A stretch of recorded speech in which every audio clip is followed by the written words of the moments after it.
जय हिंद दोस्तों, welcome back और एक नए वीडियो में और एक नए टॉपिक्स के साथ। हर बार जैसे हम प्रॉमिस आपको करते हैं वैसे हर बार एक नई वीडियो लेके हम आपके समक्ष रजू हो ही जाते हैं। लेकिन आप इतना प्यार देते हो हमारी वीडियो को, थोड़ा प्यार और बढ़ा दो, क्योंकि आप जो एक बार ही शेयर करते हो ना वीडियो, तो उससे हमें बहुत ज़्यादा मोटिवेशन मिलता है और नए नए टॉपिक्स आपके लिए लाते हुए और नए टॉपिक ढूंढने में हमें और पावर मिलती है। तो शेयर का बटन भी दबा दीजिए। और जो वीडियो हम लेके आए हैं ये है प्रशांत धवन जी की चैनल से। चैनल का नाम है वर्ल्ड अफेयर और ये वीडियो का जो टाइटल दिया गया है वो ये है, India election result will have huge impact of foreign policy. तो ये तो हो सकता है क्योंकि बहुमति से कोई भी पार्टी आएगी तो फॉरेन पॉलिसी में कुछ ना कुछ इफेक्ट होगा। और हम कहीं पर करीबन 2 महीने से हम देखते आ रहे हैं कि हमारी फॉरेन पॉलिसी जो है वो दिन प्रतिदिन स्ट्रांग होती जा रही है और वो हमारे लिए अच्छी बात है। तो दोस्तों वीडियो लास्ट तक देखना, आपको भी इस न्यूज़ मेरे हिसाब से लेना ज़रूरी है, क्योंकि फॉरेन पॉलिसी के बारे में क्या क्या इम्पैक्ट आ सकता है, क्या क्या चेंजेस हो सकता है, वो नॉलेज होना ज़रूरी है। यदि आप स्टूडेंट हो तो आपको एजुकेशन में कहीं ना कहीं ये यूज़ होगा। और वीडियो अच्छी लगे तो लाइक और शेयर का बटन जो मैंने आपको पहले बताया था ना, वैसे शेयर कर दीजिए। और चैनल पर पहली बार आए हो, सब्सक्राइब नहीं किया तो चैनल को सब्सक्राइब जरूर से करें। चलिए स्टार्ट करते हैं। नमस्कार and welcome you all to world affairs. मैं हूं प्रशांत धवन और इस वीडियो में हम बात करने वाले हैं कि हाल ही में भारत के जो इलेक्शन के रिजल्ट सामने आए हैं इनका इम्पैक्ट क्या होगा ओवरऑल भारत की फॉरेन पॉलिसी पर। नाउ जैसे कि आप लोग जानते हैं कि अगले जो इंडियन जनरल इलेक्शंस हैं ये होंगे अप्रैल से मई के बीच में इन 2024। ये तो है लोकसभा के चुनाव। ये आप कह लीजिए क्रिकेटिंग टर्म्स में ये है फाइनल मैच। नाउ फाइनल से पहले क्या होता है, सेमीफाइनल। तो अभी जो रिसेंट चुनाव हुए ना स्टेट इलेक्शंस, इनको काफी बार मीडिया कह रहा था कि ये बेसिकली सेमीफाइनल्स है। सेमीफाइनल्स में देखना बहुत इंपॉर्टेंट है कि कौन सी पार्टी ज्यादा डोमिनेट कर रही है और जो नंबर्स निकल के आए हैं दे आर क्वाइट सरप्राइजिंग। किसी को उम्मीद थी नहीं कि एक सिंगल पार्टी ज़्यादातर स्टेट्स में इतना डोमिनेट करेगी। पहली बात तो यहाँ पे आप देख पाएंगे जो इलेक्शन के रिजल्ट्स हैं ये सामने आए हैं of the states Madhya Pradesh, Rajasthan, Chhattisgarh और तेलंगाना। ना हुआ ये है कि बीजेपी ने बड़ी मेजॉरिटी के साथ मध्य प्रदेश, राजस्थान और छत्तीसगढ़ में सरकार बना ली है। तेलंगाना में कांग्रेस आगे है, कांग्रेस सरकार वहाँ पे बना लेगी। और ये जो 4 स्टेट के इलेक्शंस थे दे वर मैसिव इलेक्शंस। टोटल 160 मिलियन मतलब कि 16 करोड़ से ऊपर जो वोटर्स हैं इन्होंने यहाँ पर पार्टिसिपेट किया। हालांकि मुझे एक बात ये भी ऐड करनी पड़ेगी, हम नॉर्थ ईस्ट को इग्नोर ना कर दें। मिजोरम में भी चुनाव हुए हैं। मिजोरम के जो चुनाव के रिजल्ट्स हैं ये भी आने वाले थे मगर ये थोड़े से अभी डिले हो गए हैं, ये 4 दिसंबर को आएंगे। तो मिजोरम में भी पता लगना अभी बाकी है कि सरकार कौन बनाएगा। But for the time being ये हमारे सामने है इंडिया का पॉलिटिकल पावर मैप। जो स्टेट्स आपको सैफरॉन में दिख रही हैं ये बीजेपी रूल्ड हैं, जो ब्लू स्टेट्स आपको दिख रही है ये कांग्रेस रूल्ड हैं, और बाकी आप देखोगे बहुत सारी स्टेट्स हैं ये बहुत सारी रीजनल पार्टीज कंट्रोल कर रही हैं। और जो रिसेंट चुनाव हुए हैं ना इनमें कई मेजर स्टेट्स हैं जो आपस में बिल्कुल कनेक्टेड है। यहाँ पे आप देख पाएंगे राजस्थान, मध्य प्रदेश और छत्तीसगढ़। अगर हम मध्य प्रदेश में देखें तो अभी भी रुझान ही चल रहे हैं, कंफर्मेशन हुई नहीं है कि कितनी सीट जीत ली है किस पार्टी ने, बट रफली लग रहा है कि बीजेपी की 166 सीट्स आ जाएंगी। राजस्थान में लग रहा है कि बीजेपी की 115 सीट्स आ जाएंगी और छत्तीसगढ़ में लग रहा है कि ये 55 से ऊपर सीट सिक्योर कर लेंगे। बट अगेन ये चेंज हो सकता है, अभी भी रुझान ही सामने आ रहे हैं। अब ये जो रिजल्ट है ना ये ना सिर्फ इंडियन मीडिया, मैं आपको बता दूं ग्लोबल मीडिया ना इंडिया के इन सेमीफाइनल इलेक्शंस को क्लोजली फॉलो कर रहा था, क्योंकि काफ़ी बार इन चुनावों से ना एक आइडिया लग जाता है कि इवेंचुअली 2024 के जब चुनाव होंगे तब वहां पे कौन वापस पावर में आने वाला है। इससे एक इंडिकेशन मिल जाती है। और इंडियन पर्सपेक्टिव से आप अगर देखें तो हम लोग आज के समय फेस कर रहे हैं बहुत सारे फॉरेन पॉलिसी चैलेंजेस। कई देश हैं जो भारत को दबाव में भी डालना चाहेंगे अगर उनको ये पता लग गया कि इंडिया में पावर चेंज होने वाला है, या फिर आप कह लीजिए एक बहुत ज्यादा कमजोर गठबंधन की सरकार बनेगी जो काफी अनस्टेबल होगी। तो एक ऐसे टाइम में जब इंडिया बहुत सारे फॉरेन पॉलिसी चैलेंजेस फेस कर रहा है ना, ये बहुत इंपॉर्टेंट है कि बाहर के कंट्रीज ये समझ ले कि लग रहा है कि वापस इंडिया में एक स्टेबल गवर्नमेंट आने वाली है, चाहे पावर कोई भी संभाले, कोई भी पार्टी पावर में आए।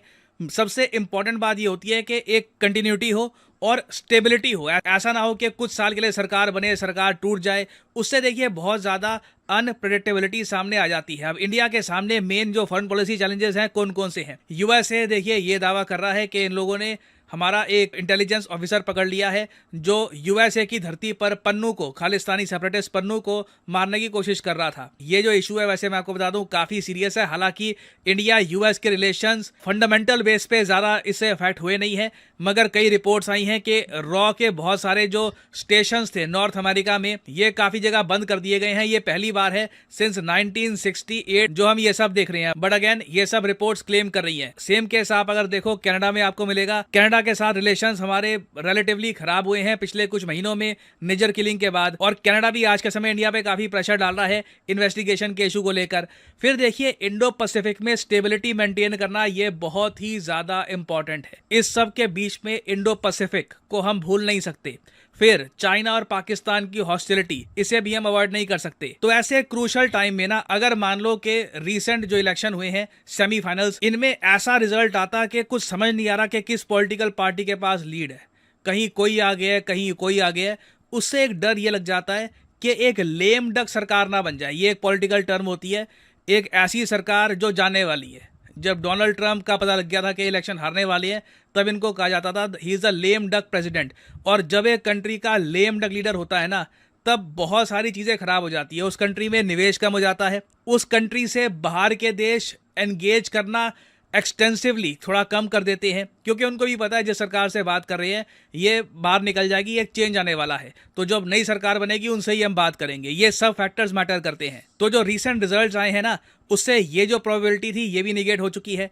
उसके अलावा वैसे मैं आपको ये बता दूं इन्वेस्टमेंट्स की अगर हम बात करें, मॉर्गन स्टैनली जो यूएसए की एक बहुत ही इंपॉर्टेंट इन्वेस्टमेंट फर्म है, इन्होंने रिसेंटली ये कहा था कि भारतीय स्टॉक मार्केट, ये बड़ी स्टेटमेंट थी, मुझे पता नहीं कितना सच है, ये बस इनका क्लेम है, इनके हिसाब से इंडियन स्टॉक मार्केट 30% तक गिर सकती है 2024 में अगर इलेक्शन आउटकम सरप्राइजिंगली नेगेटिव हुए। नाउ नेगेटिव का मतलब यही है कि बिल्कुल एक गठबंधन की सरकार बन गई जहां पे कुछ समझ नहीं आ रहा पावर में कौन है, और ओवरऑल एक डर बना रहता है कि कभी भी सरकार गिर जाए। इस रिपोर्ट को दुनिया भर में काफी पब्लिश किया गया और कई इन्वेस्टर्स इसलिए ना इलेक्शन से पहले बहुत जरा सावधान हो जाते हैं, स्पेशली इंडिया जैसे कंट्री को लेकर। और फाइनली देखिए यहाँ पे एक इशू आता है पाकिस्तान का। पाकिस्तान भी इन इलेक्शंस को काफी क्लोजली फॉलो कर रहा था, इनका मीडिया काफी क्लोजली फॉलो कर रहा था। रीजन इसका सिंपली यही है कि इनको उम्मीद है कि अगर मान लो कल को कोई गवर्नमेंट चेंज आता है तो शायद आर्टिकल 370 को लेकर इंडिया का स्टांस थोड़ा सा चेंज होगा, उससे इंडिया पाकिस्तान वापस थोड़ी बहुत बातचीत स्टार्ट कर सकते हैं। तो in terms of foreign policy ये इलेक्शंस बहुत ज्यादा इंपैक्टफुल थे, काफी इंपॉर्टेंट भी थे, और इनका इंपैक्ट आप देखोगे आने वाले समय में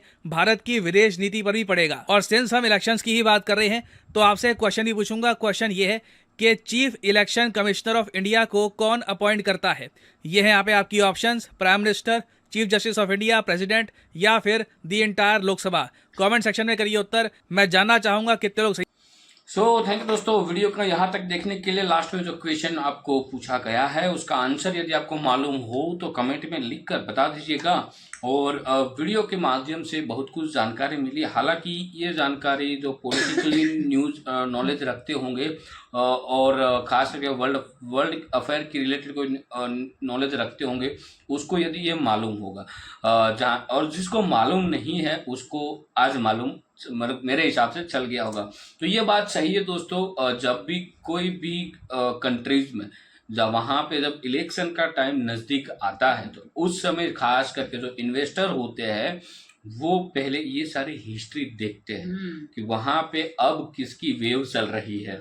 जैसे खास करके अमेरिका में देखो, अमेरिका में इतना डिफरेंट तो नहीं आता क्योंकि वो ऑलरेडी एक स्टेबल कंट्री है और ऑलरेडी वो एक धनिक कंट्री ऐसा भी माना जाता है। लेकिन खास करके एशियाई कंट्री में ये देखने को ज़्यादा आपको मिलेगा क्योंकि एशियाई कंट्री में ये बहुत बार क्योंकि स्टेबल इकोनॉमी रहती नहीं है ज़्यादातर कंट्रियों की, और बाकी कंट्री जो बड़े कंट्री है जैसे उस कंट्री के क्या कि जो इकोनॉमिक जो है वो ग्रो होती हर बार दिखती है, तो इतना टेंशन उस कंट्री में होता नहीं। लेकिन खास करके एशियाई कंट्री में, उसमें भी इंडिया और इतनी पॉपुलेशन वाली कंट्री में, तो लोग दो बार 100% सोचेंगे इसके बारे में।